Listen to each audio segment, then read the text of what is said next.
Hello students, welcome to all of you on my YouTube channel Shukla and company.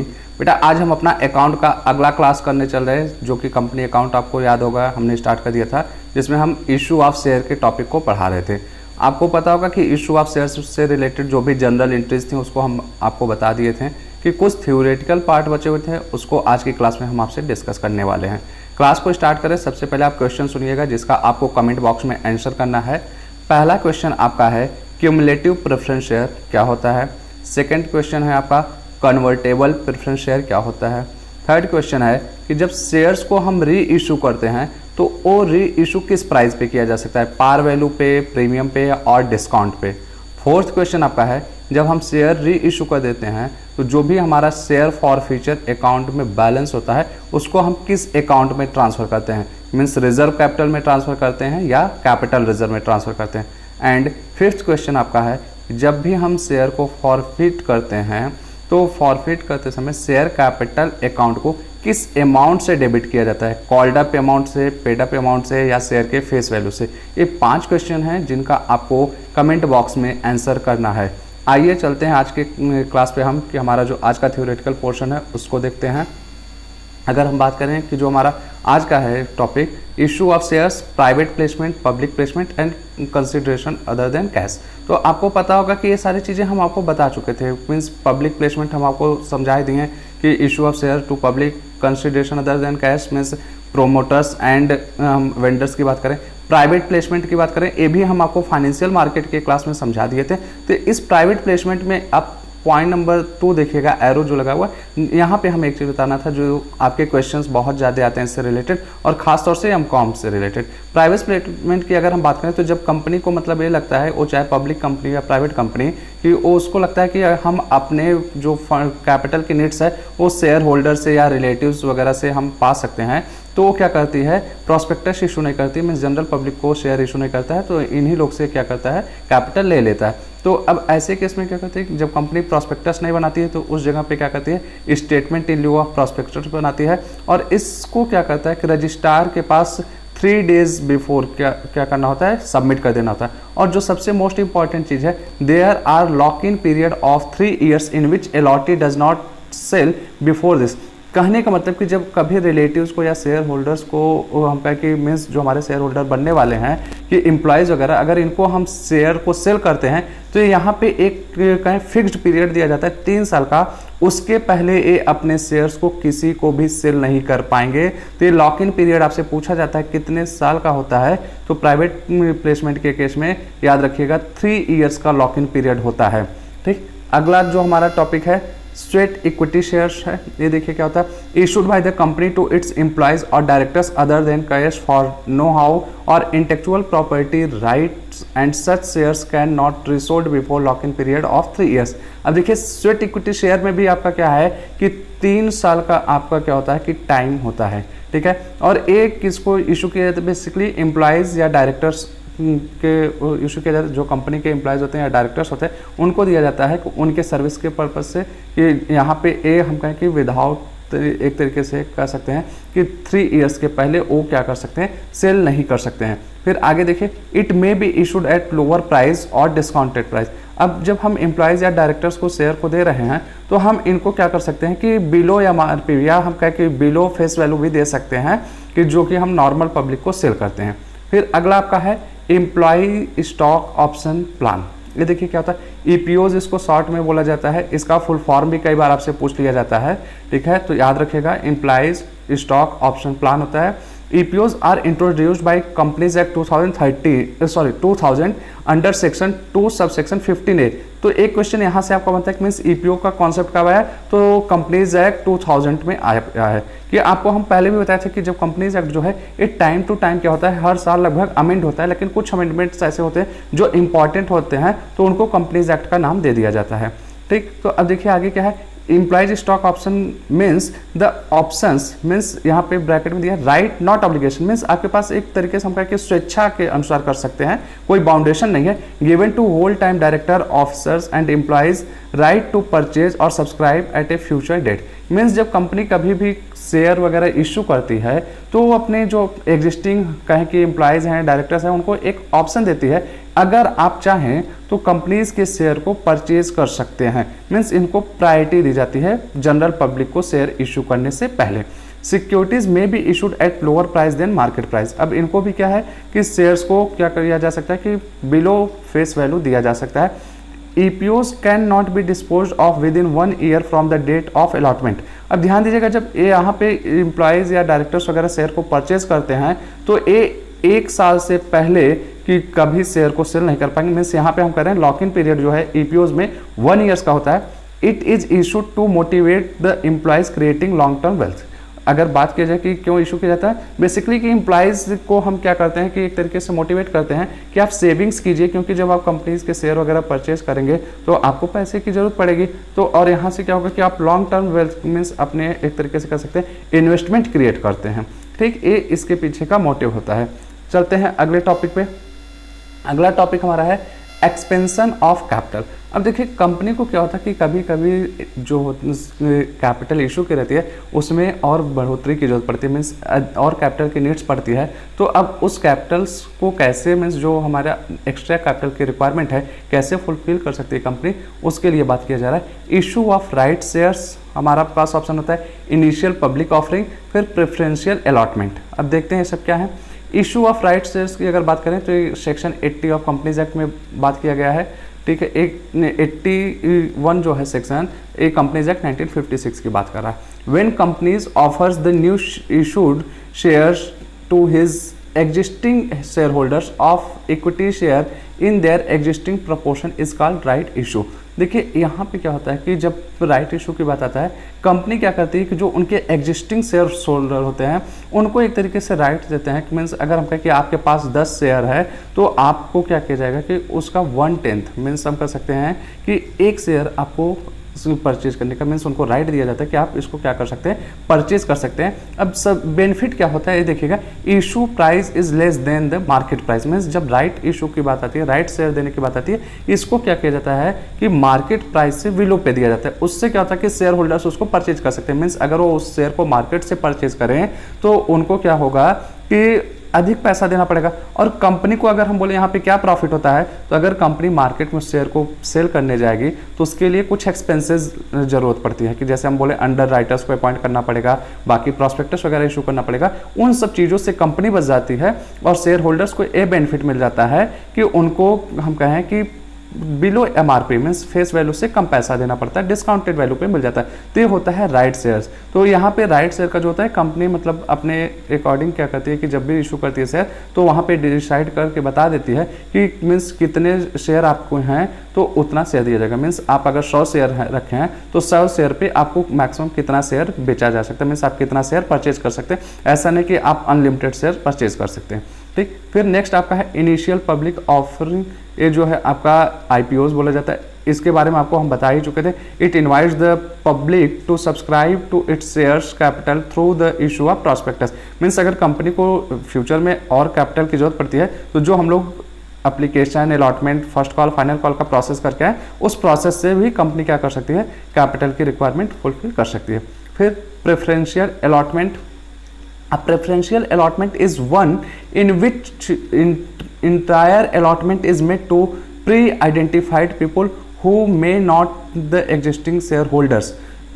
अब देखिए preferential allotment की बात हो रहा है, मीन्स जो एग्जिस्टिंग शेयर होल्डर्स हमारे नहीं हैं लेकिन फिर भी कंपनी क्या करती है कि ये पहले से डिसाइड की रहती है हमें इन्हीं पर्सन को शेयर देना है।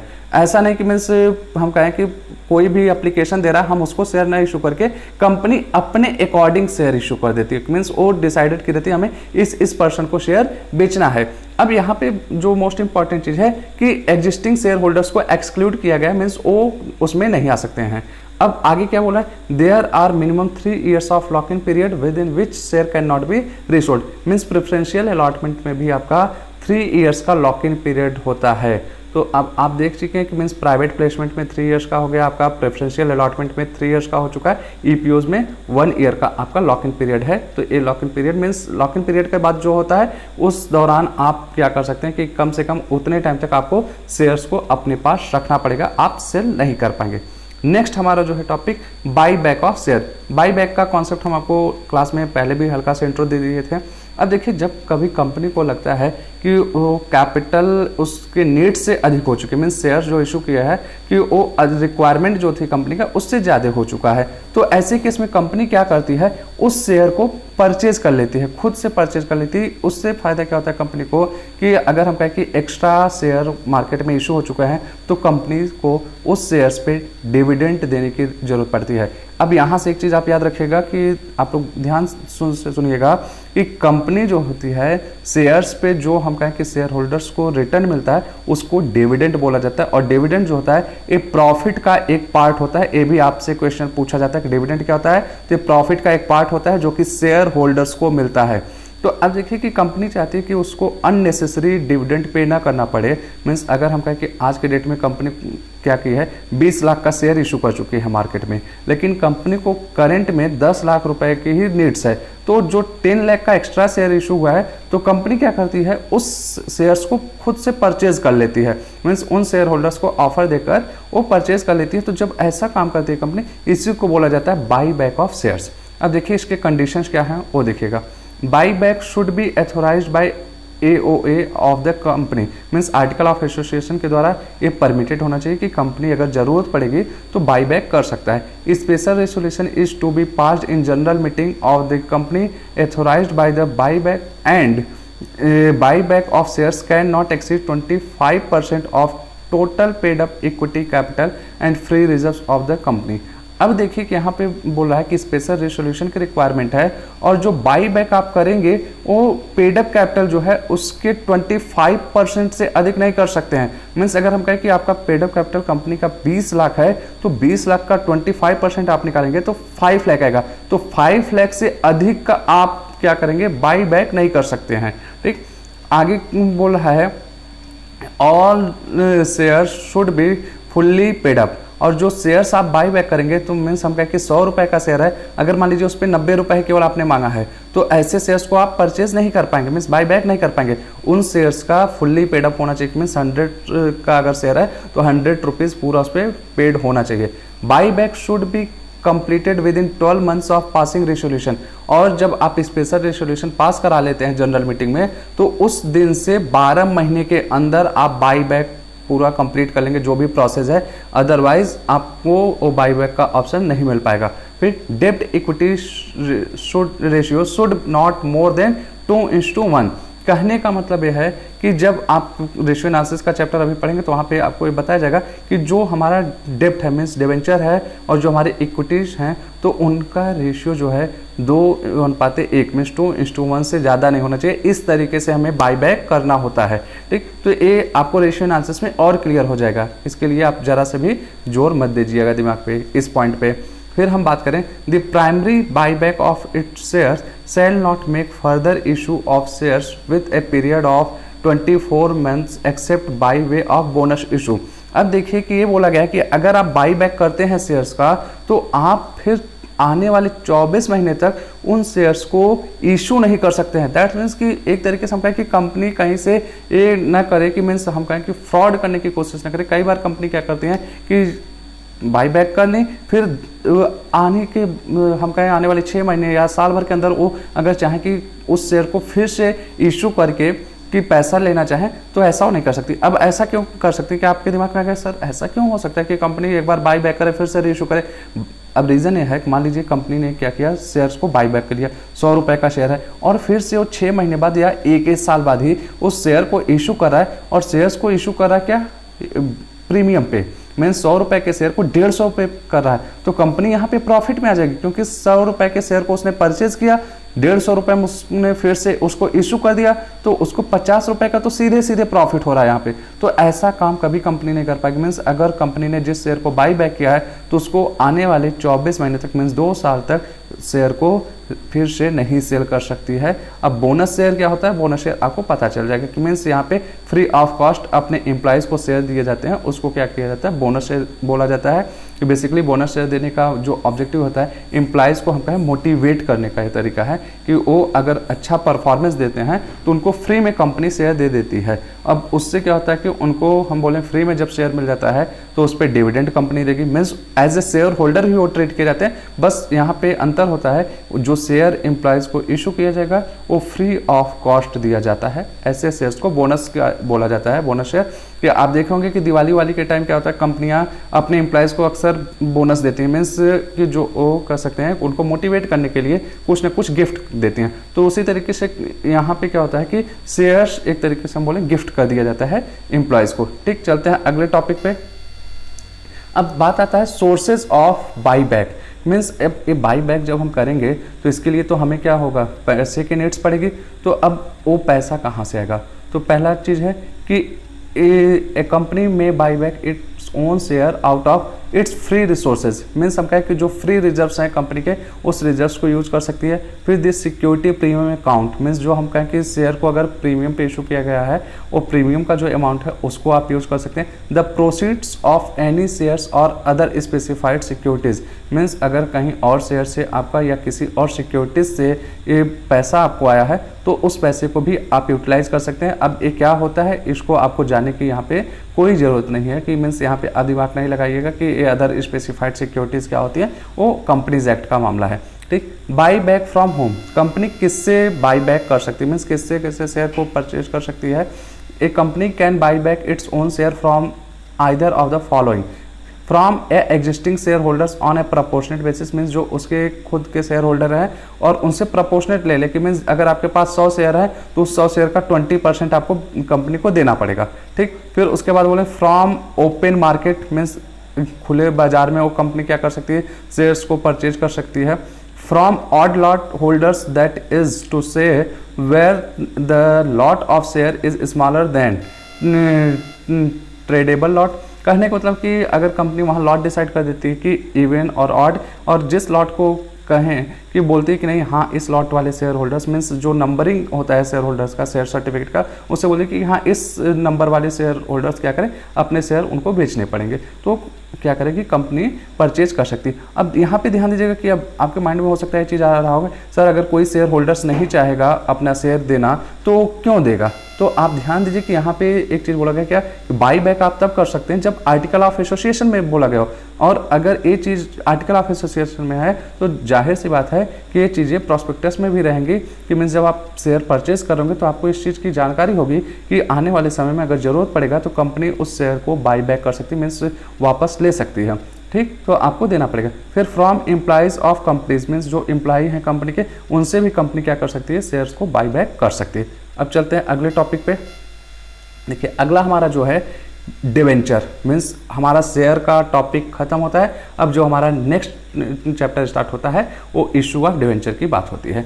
अब डिवेंचर बेसिकली क्या होता है ये ध्यान दीजिएगा कि जब कंपनी को कैपिटल की नीड्स पड़ती है तो शेयर्स को इशू करती है, और उस शेयर्स के अलावा भी हम कहें कंपनी को लॉन्ग टर्म फंड्स की ज़रूरत पड़ती है, तो उस लॉन्ग टर्म फंड्स की रिक्वायरमेंट फुलफिल करने के लिए हम बोलें कंपनी क्या करती है, डिवेंचर्स को इशू करती है। अब डिवेंचर क्या होता है इसको देखिएगा कि in addition to raising of capital by issue of shares, a company requiring funds on long term basis may borrow money by issue of debenture। अब देखिए ये बारो कर रहा है, मीन्स उधार ले रहा है, दैट्स मीन्स आप याद रखिएगा डिवेंचर एक तरीके का आपका लोन है।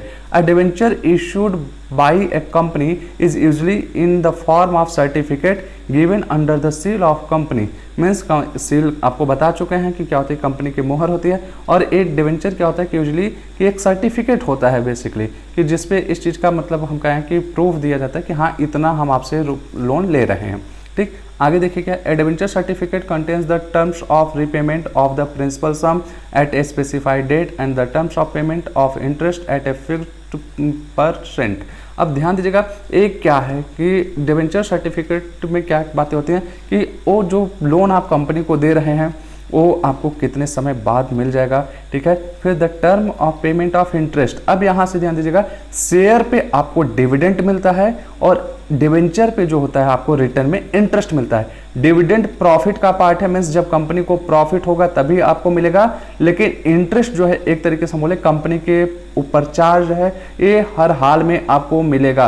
दैट मीन्स कि अगर आप चाहते हैं आपको फिक्स्ड रिटर्न मिले, आप ऐसा इन्वेस्टमेंट करें तो आप डिवेंचर में पैसा लगाइए, लेकिन आप चाहते हैं कि आपका जो रिटर्न है वो फ्लक्चुएट करे, मीन्स अधिक भी हो सकता है कम भी, तो आप शेयर में पैसा लगा सकते हैं। क्योंकि अगर आप डिवेंचर में पैसा लगाते हैं तो अगर कंपनी बोल दी कि आप जो भी पैसा देंगे उसका हम 10% आपको देंगे, तो कंपनी बाउंड है देने के लिए, इवन उसको जीरो प्रॉफिट हो तब भी आपको वो इंटरेस्ट मिलेगा।